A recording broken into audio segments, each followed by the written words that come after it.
E o Conectar-te de hoje visita a casa de Kariane Modelski e eu te convido a conhecer um pouco mais da cultura polonesa. É o Conectar-te mostrando para você a variedade da cultura do nosso município. Vem com a gente!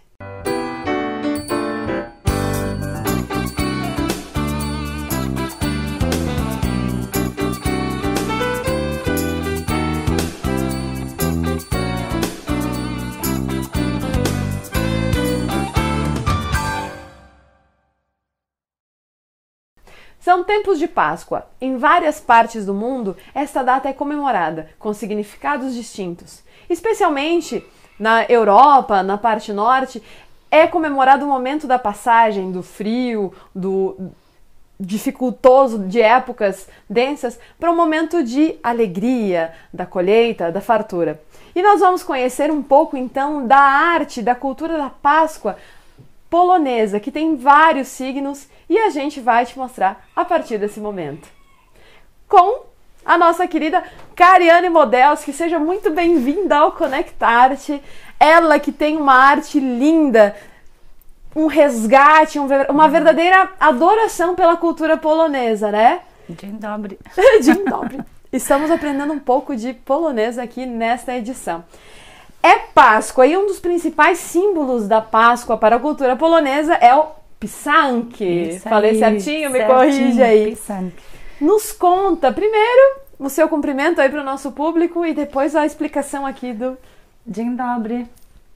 Wszystko dobrze? Bom dia, tudo bem? Sobre os ovos, então, você falaste certinho, a palavra pisanki vem do verbo pisać, que é escrever. Então, não são palavras que a gente escreve, mas são desenhos que tenham significados, né? E inicialmente a gente fazia na casquinha de ovo, com cera de abelha, com tingimento natural. Com o passar do tempo, a gente passou a fazer em madeira, porque é um artesanato muito delicado, muito trabalhoso, e às vezes você tá, por exemplo, esse que você está segurando na mão aí, eu demoro 2, 3 horas para fazê-lo. E sendo casquinha, às vezes escorrega, cai e quebra. Então... E também a pessoa que acaba adquirindo um deles pode vir a estragá-lo com facilidade, Sim, né? Principalmente na questão do transporte, né? Então, o que é o ovo? Para os poloneses, na Páscoa, o ovo simboliza a ressurreição, a renovação, né? O reinício da vida. Tudo surge a partir do ovo. Essa tradição de pintar ovos, ela é muito antiga, ela é milenar. E cada povo foi colocando símbolos diferentes para desejar alguma coisa para ti, para a família, né, para as pessoas. Então a gente tem uma simbologia específica para cada etnia.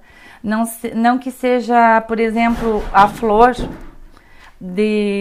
que não exista na outra etnia, mas o significado é diferente. Então podem ser mesmos desenhos com significados diferentes. Por que o ovo, né? Então simboliza a ressurreição e às vezes as pessoas queriam desejar alguma coisa boa na época da Páscoa, no dia da Páscoa, para os seus familiares, mas queriam que a pessoa soubesse somente no dia o que estava sendo desejado. Então, todos podiam estar fazendo a pintura dos ovos juntos, né? Mas não era revelado para quem? Ninguém sabia quem ia ganhar o determinado ovo com a determinada simbologia. Então, essa que é a história de pintar. Vamos exemplificar aqui algum para o pessoal entender melhor?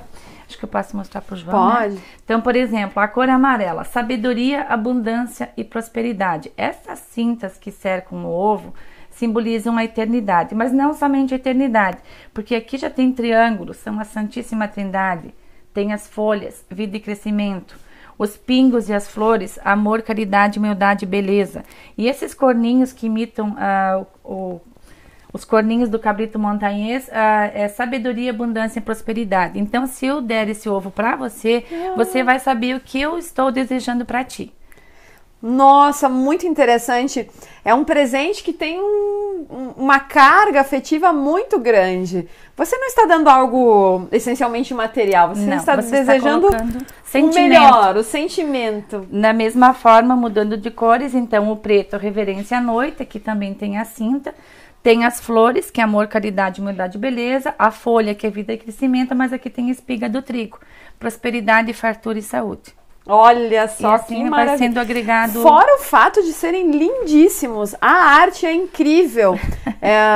Para quem talvez não conheça a simbologia, por si só é um belo elemento de decoração potencializado pelo significado, né? Esse aqui também, o roxo, os tons do roxo, né? Amor, vida e felicidade.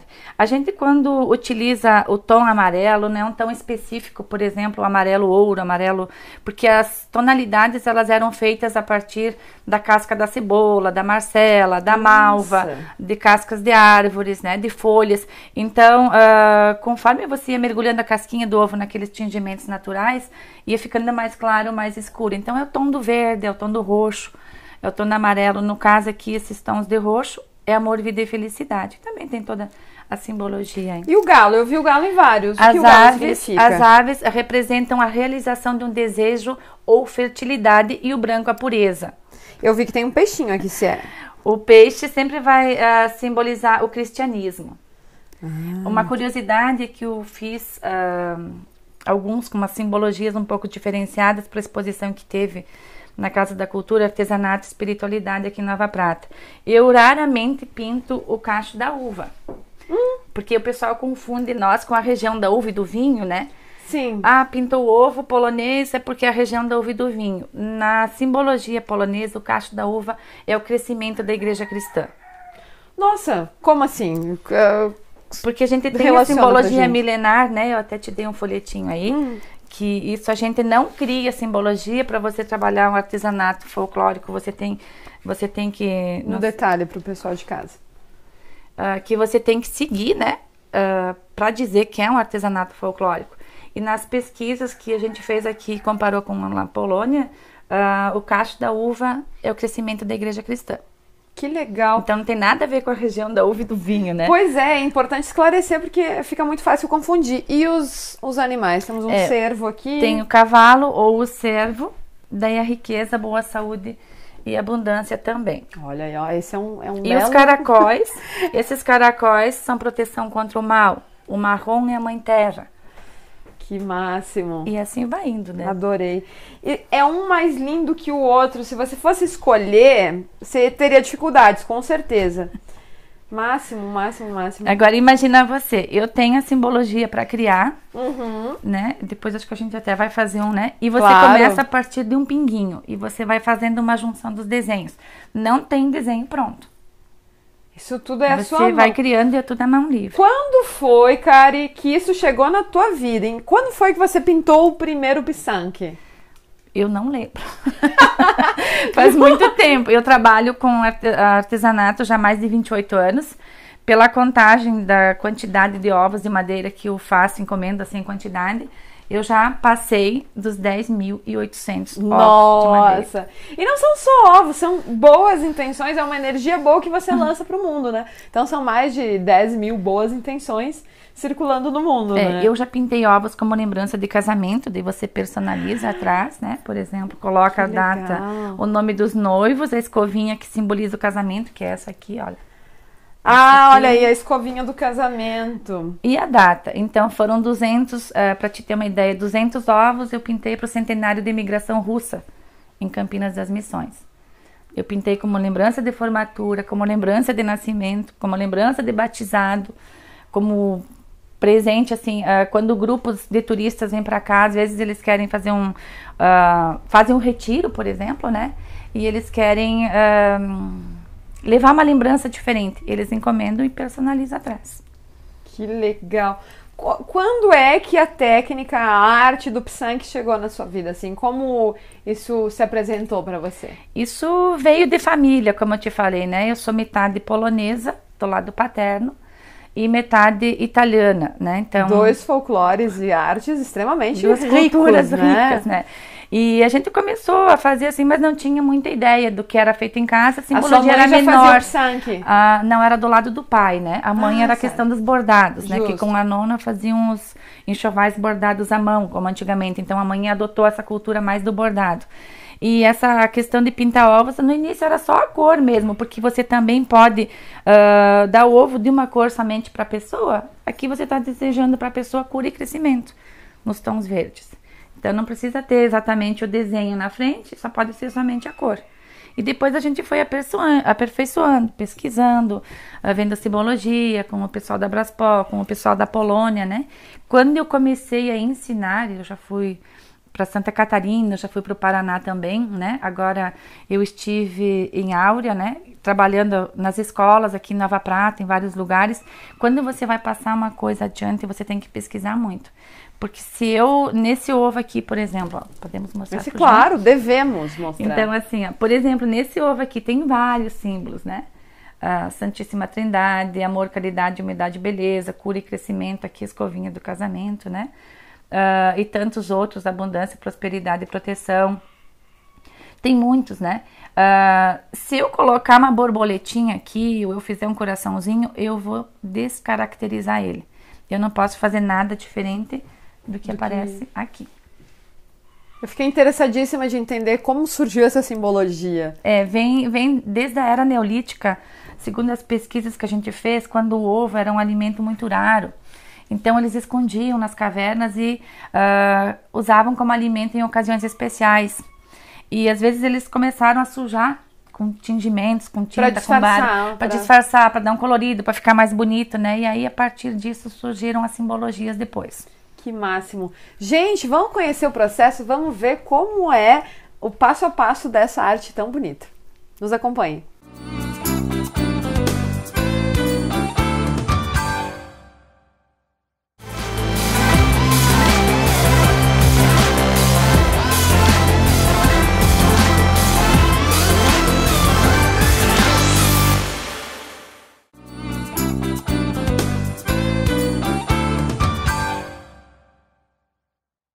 Gente, olha o tamanho do desafio. Eu vou fazer o meu primeiro pisanque. Quanto ao resultado, eu não garanto, tá? A artista aqui é a nossa querida Cariane. Vamos lá, então, vamos pro passo a passo. Molha o pincel na água, a gente sempre molha o pincel para não ficar a tinta próxima aqui, senão quando você for lavar ela não sai. Então, dê uma enxugadinha no papel.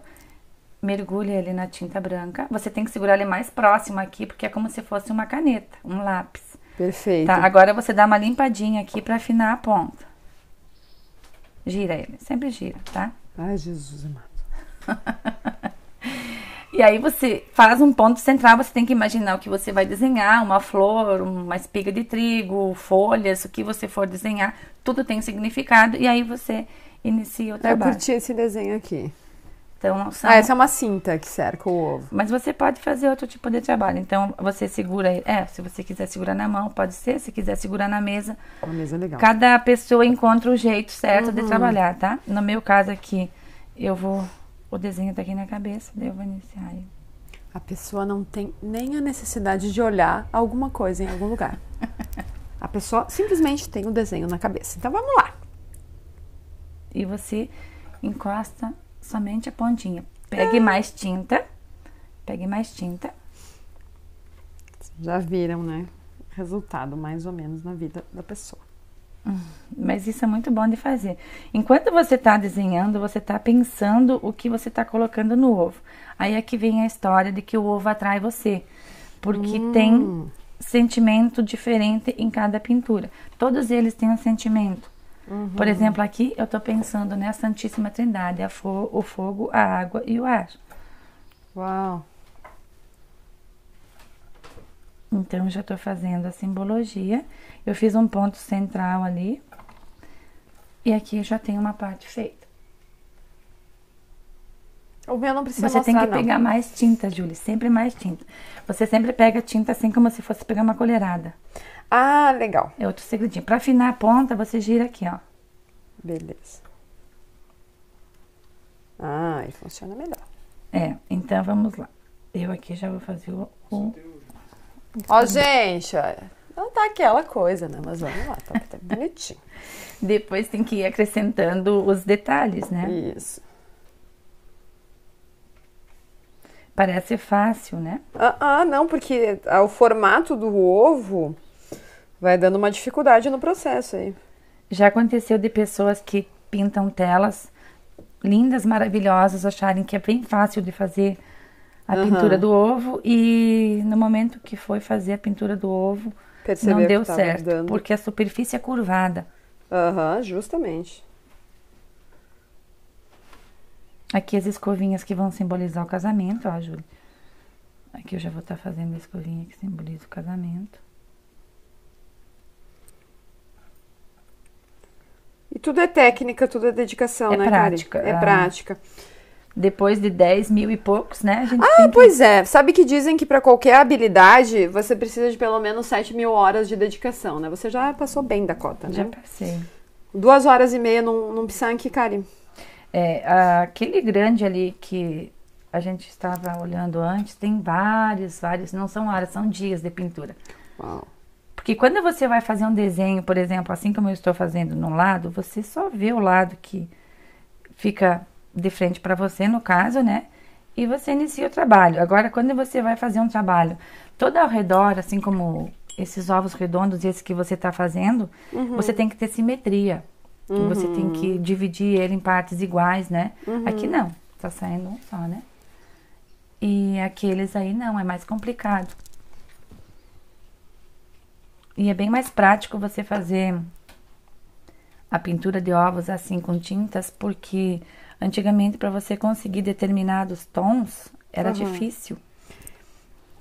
E você falou que no começo as tintas eram feitas de cera de abelha. Não, a gente pegava a casquinha do ovo vazia, porque depois enchia com amendoim, enchia com Sim, a gente já fez isso na escola, de fazer o presentinho de Páscoa. E aí a gente tinha, como se fosse isso aqui, uma caneta de escrever com nanquim, lembra daquelas antigas? Sim! Onde que tinha uma setinha e você colocava a cera da abelha dentro. Você aquecia na chama da vela para a cera derreter e você passava fazendo o desenho, no caso aqui eu fiz o preto, você fazia o desenho, aí você mergulhava em determinada cor de tinta.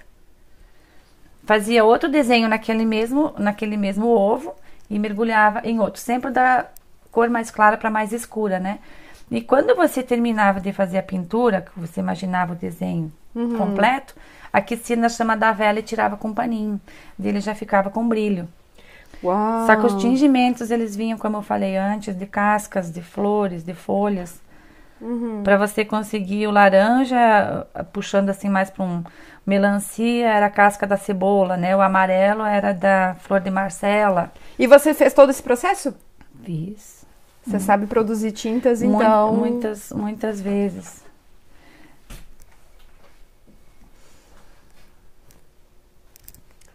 Gente. Olha, tá mais ou menos, ó, minha produção aí. O primeiro pisanque a gente nunca esquece. O que você está desenhando aí, eu quero saber. Ai, eu estou desenhando folhas. Que simbolizam?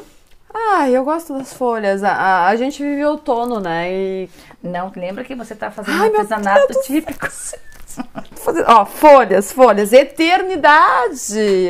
Não, vida e crescimento. Ó, mas a cinta, eternidade, as folhas, vida e crescimento. Vida e crescimento para todos aqueles que estão nos acompanhando, então, no Conectarte. E o vermelho, vitalidade. Aqui eu vou avançar um pouquinho, né? Tem que molhar um latinho, muito bem. Pra gente fazer enxuga. E em que momento que as tintas passam, as tintas sintéticas passam a compor essa arte? No momento que foi sendo evoluído em todos os sentidos, né? Na vida do homem, eles perceberam que poderiam criar as tintas, né? Acrílicas, as tintas sintéticas e também aplicar nos artesanatos, porque até então era só com tingimentos naturais. Ainda hoje é feito com tingimentos naturais em muitos lugares.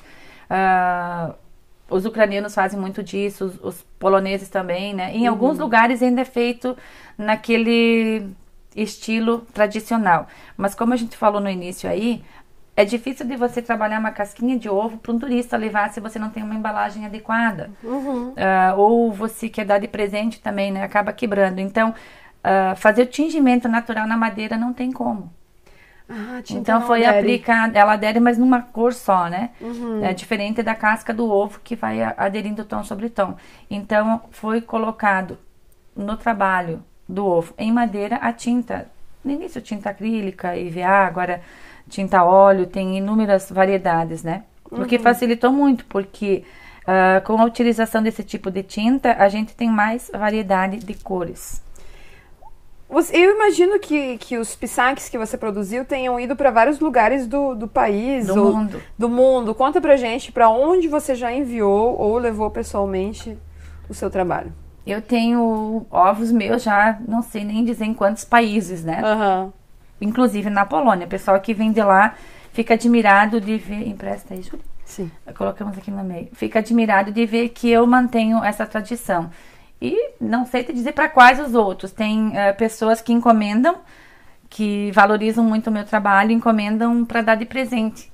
Aqui em Nova Prata mesmo tem a Maleva, a Júlia, que todos os anos eles dão de presente para os colegas, né? Pessoas de outros lugares. Já foi para Austrália, México, Japão e tantos outros lugares por aí.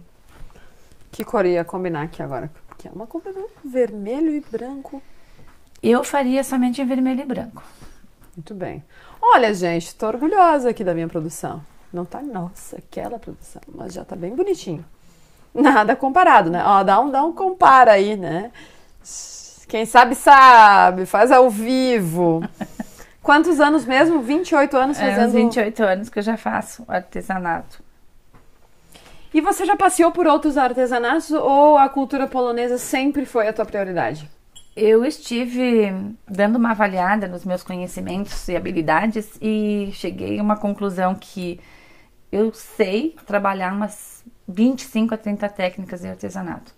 Me surpreendi com essa avaliação de mim mesma, porque quando você trabalha fios, por exemplo, não é só o bordado.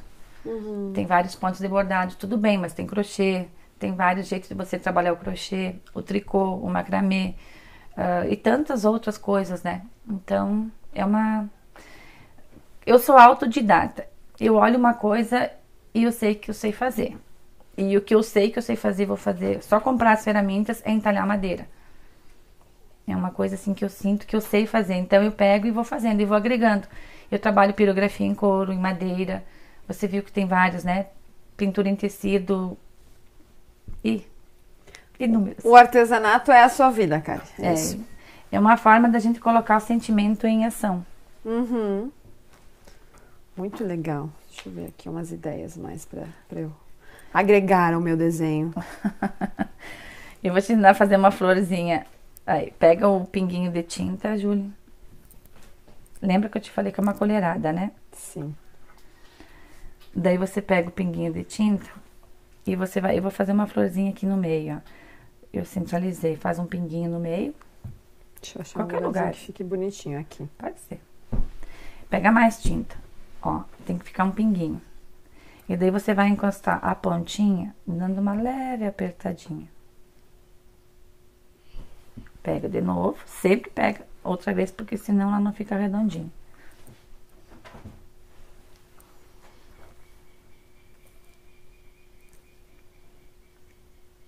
Fora as propriedades, assim, de relaxamento de você fazer isso, né? Exige concentração. Então, quando você tá fazendo isso aqui, você tem que esquecer do resto. Exatamente. As pessoas estão tão precisadas disso na atualidade, né? Muito. Sem contar que quando a pessoa compra ou quando você presenteia, ela já tá recebendo aquele sentimento que você colocou aí, né? Ah, exatamente.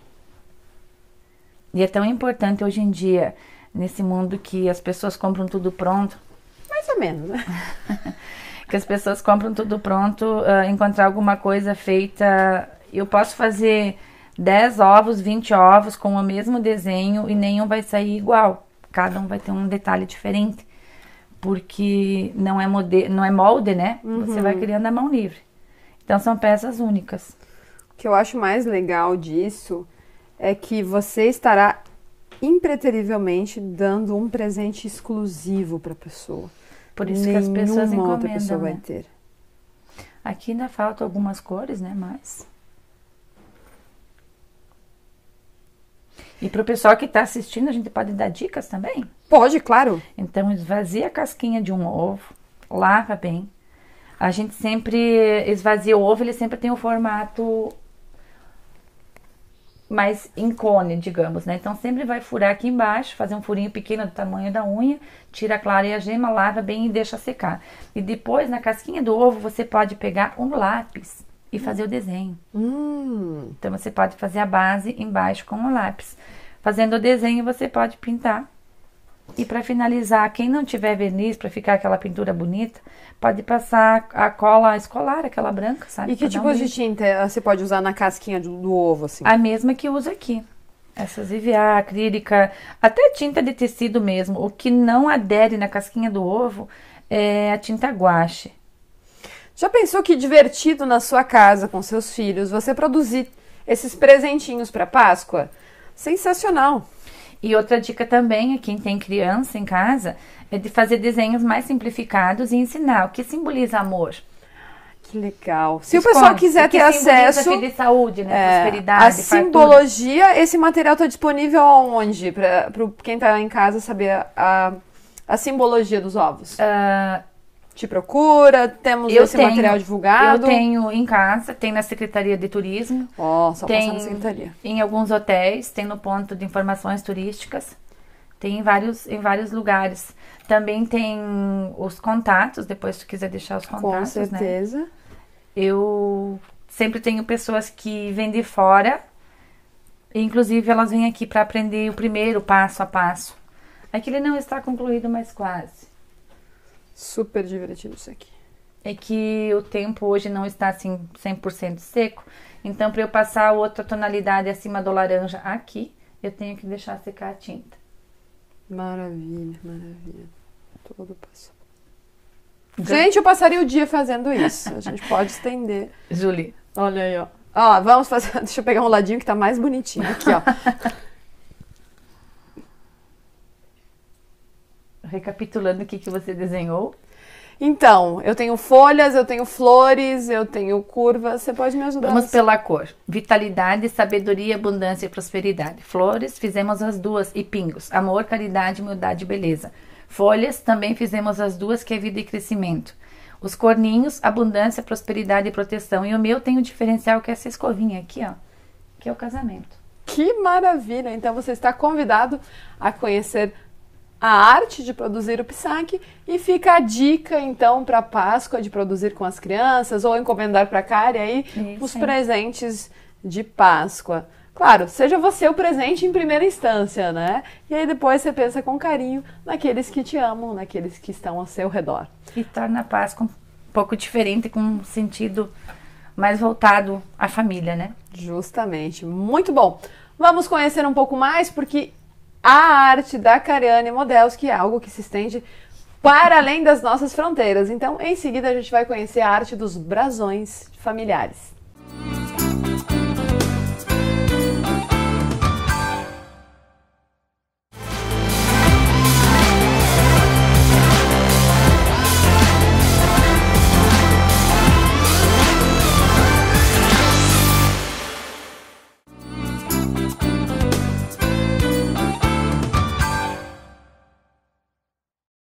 Aí você descobre que são mais de 20 mil brasões com os sobrenomes da cultura polonesa, que impossível seria pronunciá-los, né? Mas a Kariane vai nos dar uma ajuda a respeito disso.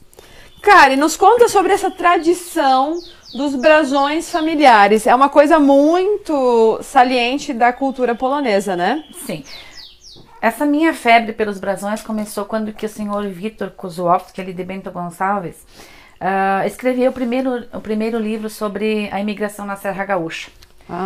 E ele tinha um livro desses, ele foi para a Polônia, pesquisou, e ele tinha um livro desses onde que apareciam os brasões. E eu disse, não, mas eu quero fazer na minha família, né? Aí eu pedi pro Vitor, ele pesquisou, e eu fiz o primeiro prato. Olha aí, é o brasão da família Modelski. Mais pequeno, surgido em 1550.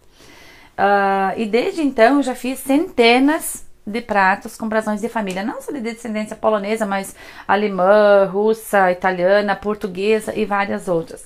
Mas a história desse livro é que foi pesquisado na Polônia. Todos os brasões que ali aparecem têm descendência nobre. Por quê? Para você ter um brasão, um escudo de armas, depende da expressão que você use, né?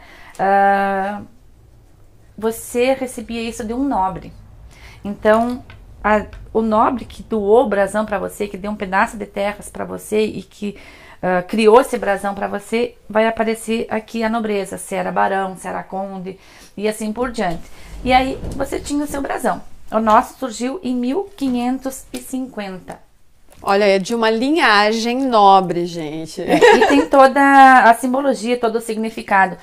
Os brasões poloneses, diferentes dos outros que eu faço, algumas pessoas criam, famílias criam brasões hoje em dia. Por exemplo, eu fiz da família Kies, né? Enquanto da família eu fiz mais de 30 brasões, pratos, e eles criaram, contando que vieram da Suíça e tal, né? Gedós, perdão, não Kies, Gedós da Suíça, e usaram Carlos Barbosa, a casa onde foram morar. Eles criaram um brasão agora há pouco tempo. Os nossos não. Eles são padronizados. Tem esses arabescos nas laterais, todos iguais. O que vai mudar é a coroa, como eu falei, por causa da influência da nobreza que criou o brasão. Aqui tá o penacho da cabeça, E aqui dentro, o que vai mudar são os desenhos dentro. O resto ele permanece igual. Então, os brasões poloneses, eles são padronizados. Só vai mudar se for rei, coisa assim, os né? arabescos e o formato muito parecido da parte interna. É. E aí muda a gravura. Sim, esse aqui do lado da minha mãe, então do lado italiano. Porque eu já fiz vários, alguns tem leões segurando, né, nas laterais, outros tem pássaros, tem árvore, mas que foram criados. Esses aqui você pode ver, né, surgido em 1550. Nossa. Tem brasões que eu fiz que surgiram antes do ano 1000. Então são coisas bem específicas, são feitos a partir de estudos de historiadores, né, que muito tempo pesquisaram na Polônia. E daí, pelo que eu percebo, tudo da cultura polonesa é muito carregada de significado. História. É história, nada é... Claro, isso no artesanato todo de maneira geral. Mas nada é gratuito, né? Tudo tem um significado e eu vejo um respeito à continuidade desse significado, né? Assim como eu te falei em off, né, que a gente estava comentando, a gente, trabalhando a cultura polonesa, você viaja pela Polônia sem sair do lugar. Você vai de uma extremidade a outra do país através do artesanato. Pelo que eu percebi, cada região da Polônia tem traços bem específicos no seu artesanato, né? Sim, identificar também, né? A gente tem um brasão aqui que fala um prato. Prato. Correto? Brasão quando são esses. Quando tem os significados familiares. Então, esse prato, ele vem de qual região? Vamos falar do traje? Olha, ele se relaciona. A Polônia é muito rica na questão não somente do artesanato, como da culinária, da dança e dos trajes folclóricos. Eu tenho muita curiosidade em conhecer a gastronomia polonesa, dando bem uma vindo surpresa por aí, surpresa que por aí. Maravilha, gente. Então, assim, ó, esse traje que eu uso é da região da antiga Pomerânia. A Pomerânia ficava entre Polônia e Alemanha, e devido a ter acesso ao Mar Báltico, esses dois países brigavam pelo território, até que decidiram dividir o meio e extinguiram. Então, esse traje você vai encontrar num lugarzinho da Polônia, na região dos Cassúbios, e num lugarzinho da Alemanha. Por que ele tem tanto azul? Região plana, região das águas. Então, as cores das águas estão simbolizadas nas tonalidades do bordado. E não é qualquer tom de azul, são tons específicos. Depois aqui também tem nos bordados que a gente faz à mão, né? Você não pode criar, eu vou usar aquele tom de azul. Se você for comprar linhas de bordados, você vai encontrar mais ou menos umas 20 tonalidades de azul. Não, são 4 ou 5 tons específicos. E aí eles têm as flores que imitam bichinhos, que isso tem uma história longa também, que vem desde a época pagã, né? Não é simplesmente uma flor, assim, né? Ela tem todo um significado. E ele faz parte da indumentária. O fundo da roupa, essa chapka, ela pode ser em 4 tons. Azul ultramar, verde musgo, amarelo queimado ou vermelho carmim. Se eu tiver com um fundo dessa cor e com os bordados, eu posso tranquilamente sair por aí. Eu tô vestida folcloricamente correta, como a gente diz. Perfeito. Né? E o artesanato dessa região eu posso trabalhar ele na madeira, mas não no ovo, porque ele deixa de ser folclórico. Eu fiz uma vez e a Consul me corrigiu. Então a gente tá sempre constantemente aprendendo, né? Ninguém sabe tudo. A gente sempre aprende e pode ensinar. Então eu não posso fazer nos ovos porque deixa de ser folclórico, mas eu posso fazer na madeira, pirografar e pintar ou fazer somente a pintura. Que Então, maravilha, resgate. É uma o manutenção. mesmo desenho, no caso dessa região, são flores, tem dezenas de flores, né? Cada uma tem o seu nome e tal. Elas imitam bichinhos, aqui dá pra ver, né? Parece tipo uma borboleta, né? Um vagalume. E aqui está na época do outono. O diferente dessa região aqui é que eu posso trabalhar o traje na época normal do ano e na época do outono, nunca misturando uma tonalidade com a outra. Existem 3 ou 4 escolas específicas de bordado dessa região na Polônia. Isso tudo de modo instintivo. Você viu, achou que podia fazer e avançou na pesquisa e saiu a fazer. Antigamente, quando os imigrantes vieram para cá, por volta de 1890, eles vieram saindo da opressão, né, da invasão, porque a Polônia não existia como país naquela época. Foram 123 anos de domínio de outros países. Quando meu bisavô veio para cá e o meu avô nasceu vindo, né, em 1890, a Polônia não era Polônia. Estava dominada. Então, quando eles vinham para cá e eles tinham medo de que alguém identificasse eles como sendo de descendência polonesa, porque os líderes eram recolhidos das famílias e levados para os campos de extermínio, né, para não tentar tornar a Polônia livre, eles vinham para cá com passaportes dos países que dominavam a Polônia e o que eles tinham de sentimento polonês eles seguravam escondidinho. Uma forma de demonstrar isso e você vir na minha casa e saber que eu era dessa região da Pomerânia, por exemplo, era eu ter na minha casa artesanatos daquela região. Então assim o artesanato acabou sendo um grito de liberdade, também. ou a vontade de estar livre, um código. Que bonito. Porque se você chegasse na minha casa e você visse um artesanato dessa região, você saberia que estava entre próximos. Que eu saí daquele lugar. Se você viesse na minha casa e você visse um artesanato de outra região, tipo da antiga Silésia, das montanhas, você saberia que eu saí daquele lugar. Não precisaria dizer para você. Você olharia e saberia. Que máximo. Eu li um pouco sobre a vinda dos poloneses para cá e houve um fato muito triste que houve num dos navios, né? Uma peste que... Não só com os poloneses, com muitos, né? Quando isso acontecia principalmente quando o navio não era a vapor, que era aqueles cargueiros, era a vela, e havia tempestades e eles se deslocavam da rota. Aí eles ficavam sem água potável, sem alimentos, começavam a adoecer as pessoas, né?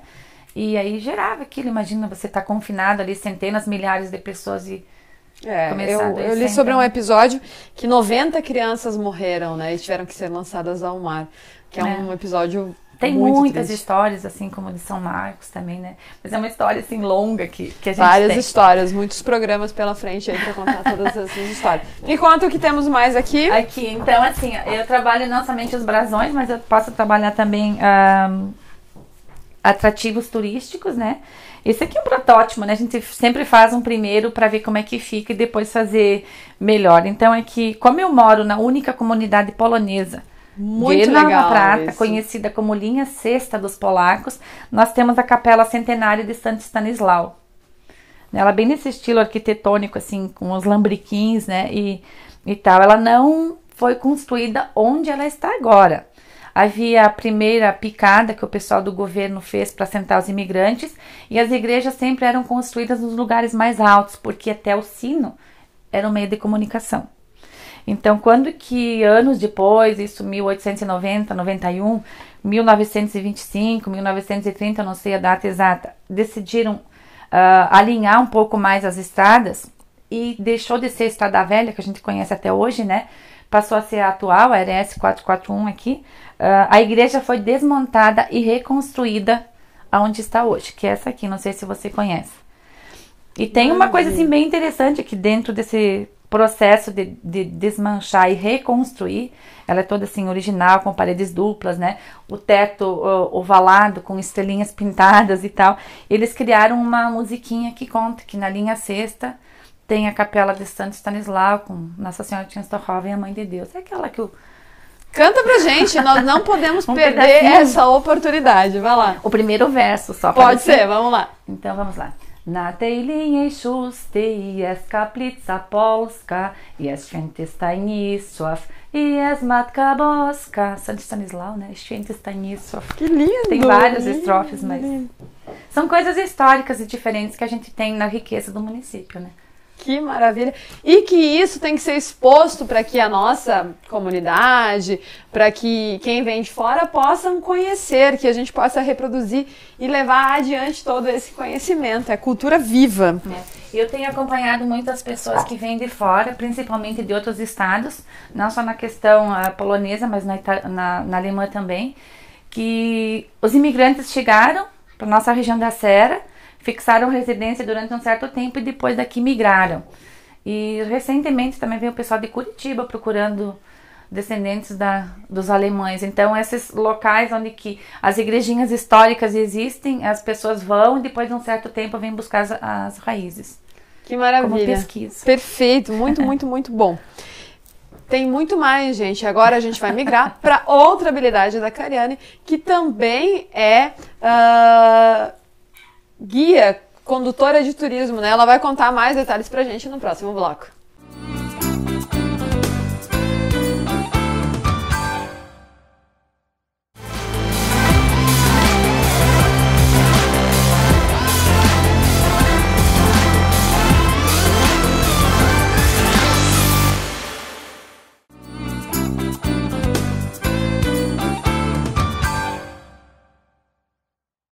Gente, estamos de volta conhecendo mais uma das técnicas e um pouco mais da cultura polonesa, uma arte tão bonita, viva, rica de cores vibrantes, né? A gente vê também no nosso festival de folclore que os trajes, as coreografias são muito intensas, né?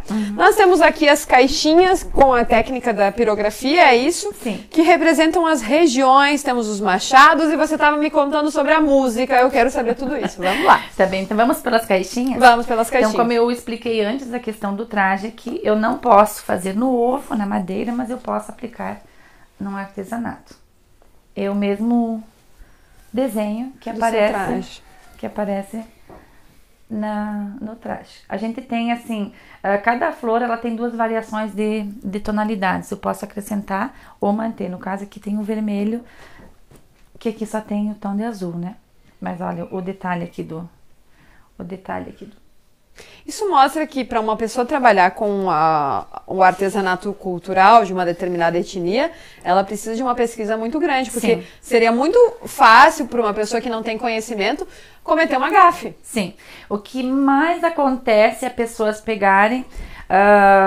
aí eu tenho descendência polonesa, eu estou fazendo qualquer trabalho manual, e no meu conceito, estou fazendo artesanato polonês.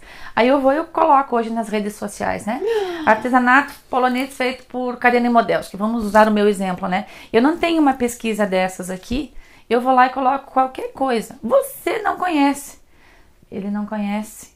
E vai passar para vocês dois a ser artesanato polonês. Isso vai para uma terceira, quarta pessoa e vai sendo divulgado.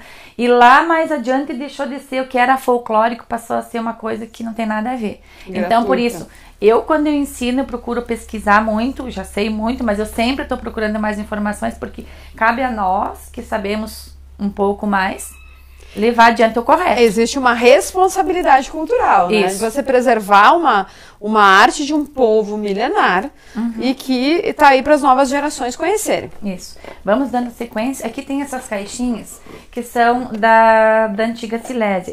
Esse artesanato que aparece aqui é decopagem, tá? Depois a gente volta para a pirografia, que eu tô indo por... a gente tá na Polônia plana ali, a gente vai subindo até chegar na parte mais alta onde nós chegamos nos machados, Perfeito. tá bem? Então aqui é da antiga Silésia. Esse tipo de artesanato é chamado de wycinanki. Wycinanki. Ele é um papel dobrado, recortado, e depois você pode deixar ele somente numa tonalidade, como aparece naquela caneca preta ali, ó. Essa daí. Somente assim numa tonalidade. Ou você pode ir fazendo colagens sobrepostas e dando colorido ao trabalho. Também são desenhos que você tem que ter uma certa história. Você pode copiar desenhos antigos, ou você pode, a partir do desenho que você está fazendo, contar uma cena do dia a dia, por exemplo. Aqui aparecem outros, ó. Então, se você colocar no Google lá, wycinanki com W, lembrando que o alfabeto polonês é diferente, tá? Até depois você pode disponibilizar, né? Se você conseguir pronunciar, é claro. A gente vai ver o quão é conhecido a nível mundial esse tipo de trabalho. Então, esses guardanapos, eles vêm da Polônia. Da mesma forma que eu recebo, eu faço, por exemplo, atrativos turísticos da Polônia, né? Essa aqui é uma praça de Varsóvia. Tem várias estampas, porque daí a pessoa leva também a história, assim como eu faço de castelos, eu faço de outras coisas, né? Então, subindo mais um pouquinho, a gente estava na região da Antiga Silésia, a gente vai para a região mais alta da Polônia, Zakopane, né? A região sul da Polônia. São desenhos também que eu pesquisei, né? Procurei, tem em livros que a gente vai olhando para tirar algumas ideias. São mandalas. Então, são desenhos sempre, eles nunca vão ser quadrados, eles vão ser sempre em forma de mandala, né? Interessante. A forma arredondada é uma constante, né? Olha aqui, ó.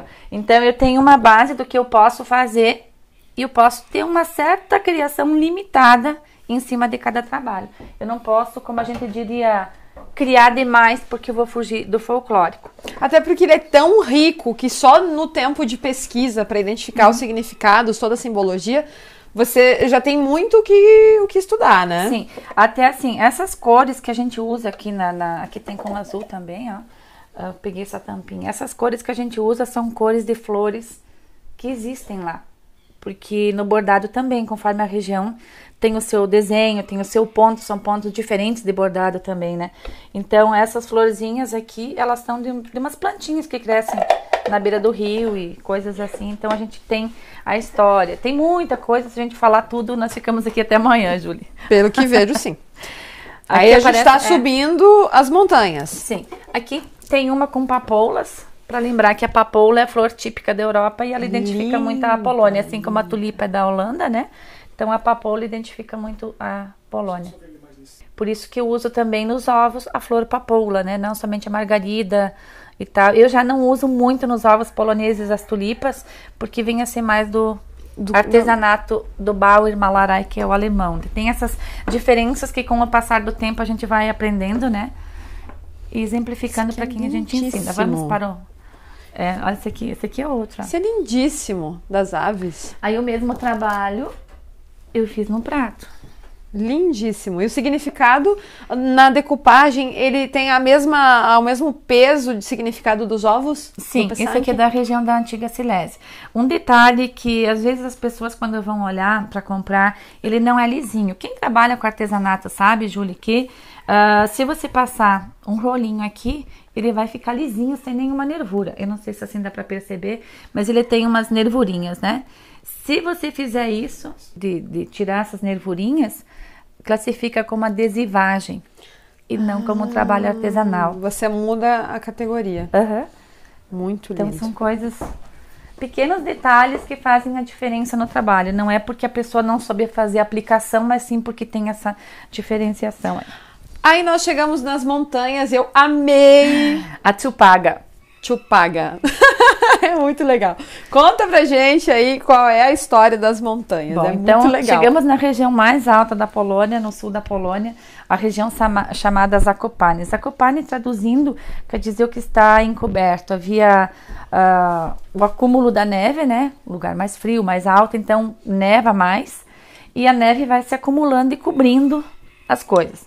Quando que havia o início do degelo, os homens, alguns, desciam para trabalhar na planície. Por ser montanha, eles utilizavam o machado, claro que aqui era de metal, né, que está estilizado em madeira, como ferramenta de trabalho, usavam ele como bengala, porque até lá aparece com o ferrinho, aqui tinha um ferrinho, né, você apoia tranquilamente na mão, como bengala. Faziam alguns detalhes para embelezar, principalmente entalhar. Eu ainda não aprendi, mas eu sei que eu vou fazer, né? Como eu te falei. Em breve nós teremos essa novidade, com certeza, né? Ele tem uma formatura mais curvada aqui, porque ele também era utilizado para escalar, apoiar e escalar se é necessário. Que dá para ver, né? Ele não é reto como os nossos machados aqui tradicionais. E esses ganchinhos que aparecem aqui, as pessoas quando saíam de casa penduravam lembrancinhas da esposa, da namorada, dos filhos, fitinhas, né? Para sentir aquela proximidade maior. E também eram feitos pompons redondos de lã vermelha com chocalho, porque era pendurado aqui. Se acontecesse, por exemplo, de uma pessoa se acidentar, se machucar e não conseguir procurar socorro, pedir ajuda, ficava lá aguardando e podia agitar o machado acima da neve com o pompom vermelho, chamando a atenção naquela imensidão branca, e o barulho do chocalho chamaria a atenção das pessoas. Olha só, é a necessidade de sobrevivência aliada ao artesanato, a necessidade de ir em busca de alimento, de produção. Que história linda! E sem contar que também como pessoas que gostam dessa parte mais mística, né? Por ser uma ferramenta que corta, abre caminhos, é muito bom ter dentro de casa. Olha aí, ó. Então, além do elemento decorativo muito bonito, você tem um símbolo de proteção na sua casa. Lembra o nome? Ai, gente. Chupaga. Chupaga. Chupaga. Tem uns bordados maravilhosos, Kari, venha nos mostrar, por favor. Posso fazer um complemento? Deve. Vocês vindo pra cá, vocês devem ter visto que tinha uns pórticos, né? Sim. Então, são dessa região das montanhas, assim como que é a casa polonesa que tem ali na cidade, que é uma residência, um atrativo turístico próximo ao horto, né? Então, é esse estilo arquitetônico, onde que a casa é construída, não tem pregos, somente encaixes e parafusos. Uau. Nós em breve estaremos mostrando no Conectar-te essa casa polonesa, você não perde. Mais uma beleza do trabalho da Kariane para você conhecer, são os bordados. Conta pra gente como é essa produção, essa beleza aí. Eu te falei, né, que a minha mãe bordava os enxovais com a avó. Aqueles enxovais personalizados com as iniciais dos nomes, né? Porque os casamentos geralmente eles eram arranjados e tal. Então a pessoa se preparava durante um tempo fazendo o dote, que se dizia, né? E fazia os bordados. A habilidade da minha mãe com os bordados era única, porque a minha mãe bordava e não fazia nós, né? Tem uma técnica que você faz assim, pode olhar o teu aí, Júlia. Jesus! Ele fica praticamente igual, frente e verso. Não tem Quando a mãe casou com o pai, né? Os dois já são falecidos, mas há mais de 50 anos atrás.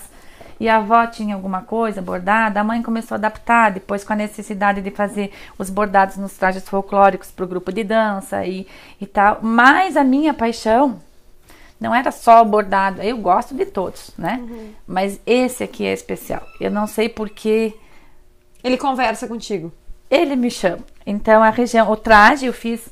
dificilmente você vai ver um traje da região dos Cassúbios por aí, porque o traje folclórico polonês mais conhecido é o de Cracóvia, que depois tem as outras regiões, né? A Polônia tem 5 ritmos nacionais de dança.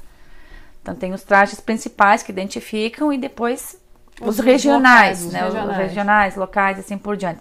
Então quando eu saio por aí, eu acompanho turistas também, assim, né? Isso. Trajada tipicamente. As pessoas ficam admiradas. Ah, mas traje polonês é só aquele. Eu digo, não, aquele é daquela região, o meu é outro. Eu conto a história, como eu contei, né? Das cores das águas. A minha empatia com esse traje é tão grande que eu não consigo nem explicar o porquê. E daí eu passei a fazer mais os bordados. Eu já ensinei em muitos lugares. A gente estava conversando em off, né, sobre Nova Roma. Durante muito tempo eu trabalhei com a Braspol lá em parceria, né, ensinando bordados em casca. Em Nova Bassano, voluntariamente, na linha 7ª, onde tem a comunidade polonesa, né, até elas continuam fazendo muito desses bordados, porque requer prática e paciência. É pontinho, pontinho, pontinho. Não é uma coisa rápida, que às vezes as pessoas olham e pensam que isso aqui é feito à máquina, Júlia. Não, é feito à mão. Então é um bordado polonês assim que ele é conhecido no mundo todo. E é uma dificuldade, só de você olhar, você percebe o nível da dificuldade da produção desse bordado.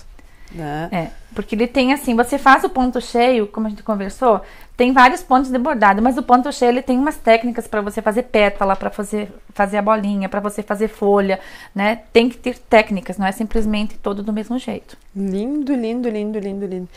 E o outro detalhe também é que para ser um artesanato autêntico, a gente tem que trabalhar ele no linho ou algodão, que era a matéria-prima antiga, né? Nada em sintético. E as bainhas são feitas à mão, não é costurado. Nossa, quanto mais você se aprofunda na história, mais você percebe dificuldade na produção. Tá pelo avesso, agora mostra direito. Tá pelo avesso, mas é tão bonito quanto.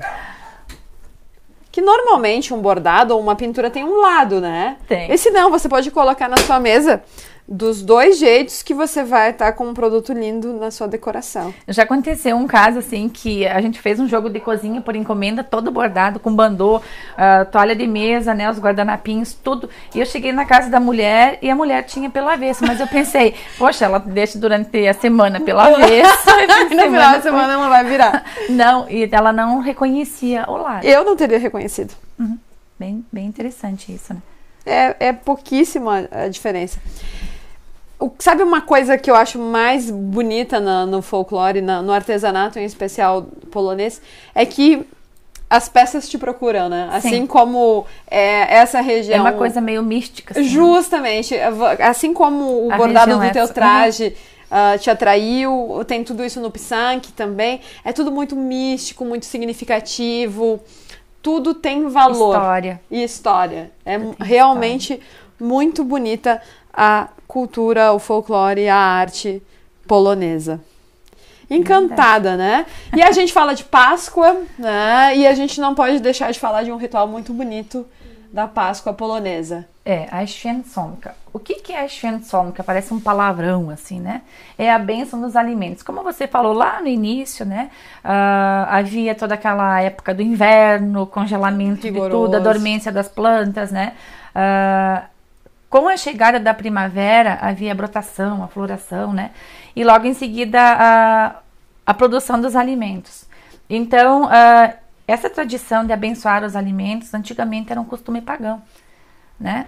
A bênção não existia, era uma festa pagã para festejar a chegada da primavera e a fartura dos alimentos depois de tanto período de escassez. Tanta dificuldade. Então, o rei polonês decidiu juntar a bênção dos alimentos como uma bênção por um padre, para ser um costume religioso. E nessa cestinha dos alimentos é colocado o pão, o sal, o ovo, e depois as pessoas podem colocar frutas, alguns outros alimentos. Por que se faz isso? Antigamente, eu lembro, quando eu era pequena, que passava por aqui, na época da Páscoa, na semana da Páscoa, os padres, para as famílias que quisessem, né, dispusessem daquela cestinha, eles abençoarem os alimentos. Quando não havia padres, antigamente, voltando lá para a época, logo após a chegada dos imigrantes, era a pessoa mais idosa da família que em oração abençoava os alimentos. Por que isso? Para partilhar no dia da Páscoa. Então, é uma forma assim, você não pode ir, você que é religioso, lembrando que a Polônia é 90 e tanto por cento católica, por isso que tem essa questão da religiosidade tão grande também, né? Não menosprezando as outras religiões, né? Mas os poloneses têm isso. Então, se você não pode ir para a igreja, você não pode ficar naquele período que os poloneses têm muito disso, aqui em casa ainda o tio tem também, né? Do jejum, de não comer certas comidas e tal, né? Como eles aprenderam com os imigrantes. Então, uma pessoa abençoava e no dia da Páscoa todos comiam aquele alimento abençoado. A partilha do ovo cozido, né? O sal era utilizado na alimentação, o pão era partilhado. Para eles isso era muito importante, ter uma bênção familiar. Importante e bonito, né? Que a Páscoa, independente da sua inclinação religiosa, se você é religioso ou não, seja um momento de beleza, de união familiar, né? De passagem, talvez de um momento difícil que você esteja vivendo para um momento mais leve, um momento de prosperidade, um momento de alegria, e que a gente saiba sair da escuridão, da dificuldade que representava o inverno no hemisfério norte, para um tempo de sabedoria e de luz para você. Florescimento. Né? Então tem muito significado que a Páscoa seja um momento lindo para você e que a arte te inspire e que você queira experimentar, sentir, porque o Conectarte abre essa possibilidade para você. Nós agradecemos a Kariane Modelski. Muito obrigada por estar no Conectarte. Linda a tua arte, que ela explore todas as fronteiras e vá para todo mundo, né? E esse, então, foi mais um episódio do Conectarte para você. É a Conecta Mais Web TV na sua vida, te mostrando o que tem de bom na nossa região.